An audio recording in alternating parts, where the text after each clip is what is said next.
Americans, when polled, say, we don't trust politicians. But then they demand that politicians fix every problem. That's how we got Obamacare, a federal education department, a drug war. The voter says, do something. And it's a natural instinct. It's why I wrote, no, they can't. Politicians promise to solve problems, but they can't. Often we can without government. So, as we begin, what can we do if we disagree with President Obama's big government vision? Mark Meckler and Starlee Rhodes have some ideas. Meckler heads a group called Citizens for Self-Governance. Rhodes is vice president of the conservative libertarian Goldwater Institute. Both say we can return power to the states. So, what do you mean? Start with Obamacare. The law said states should establish health insurance exchanges. If they don't want to, the federal government will do it for them. 25 states have said, go right ahead, federal government, enforce your policy on your own. We're not going to do it. You're going to have to implement your own law. And that's a great decision for the states because it protects businesses in their state from fines. It stops massive subsidies from being paid out to insurance companies. And it protects people from being tattle-told on to the IRS. All right, but let's break this down because I don't really get it. First of all, I never got the exchange. The exchange is a place where you would go on the web and it would help you buy an insurance policy. E-insurance just does that at no cost to the taxpayer. Right. I don't know why it has to be such a big deal or cost so much. So if these 25 states say, no, we won't set them up, I assume the feds will say, all right, use ours. Well, that is what's going to happen. The federal government will end up doing an exchange in each state. But the thing that's great about that policy change, having the federal government do it versus the states, is that, like I was saying, taxpayers are actually going to be protected from the very worst parts of the federal health care law if their state chose not to adopt an exchange. So we think it's a great idea.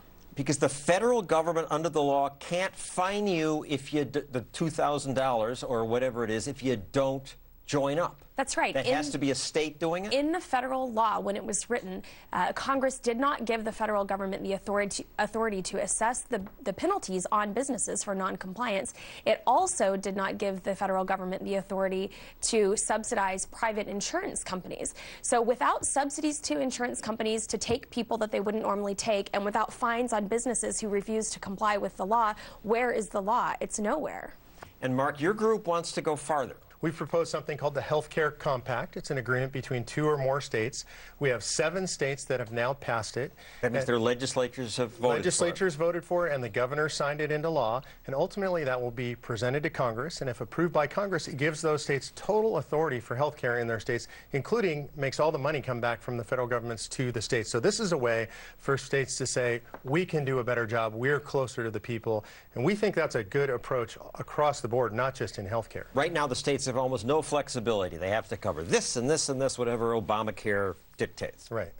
And so the Healthcare Compact, the beauty of it, it's neither left nor right. It's free market. If states want to have a total left approach to healthcare, they can have a single-payer system. They can opt into the federal government, or they can do like a state like Texas would probably do, is have a very open free market system. We get the 50-state laboratory. We find out what really works. Let's move on to other topics where the federal government has taken over. The Department of Education. Department of Education, historically, a total waste. Literally hundreds of billions of dollars spent, no improvement in test scores, federally mandated standards that are doing nothing for our children. They spend $100 billion a year. $100 billion a year for no results. Imagine any company in the world doing that. They wouldn't be in business, yet we as Americans have allowed that to continue far too long. It's time to drive that back to the parents. It should be up to the parents. They're the stakeholders in the system. But states haven't done a great job. Some states are doing really terrific jobs, though, and one of the things that we're seeing right now across the country, as Mark was saying, the federal government is asking states to homogenize education. Basically, they want every school to be teaching the exact same thing at the exact same time, doing it exactly the same way. And in places like Arizona, we're seeing the state go in the completely opposite direction, where parents are being given the freedom through a new program called Education Savings Accounts to hand-pick the exact courses and learning enrichment opportunities that are going to be great for their individual children. Third topic, marijuana. About a dozen states allow medical marijuana. 2 states, Colorado and Washington State, outright legalization.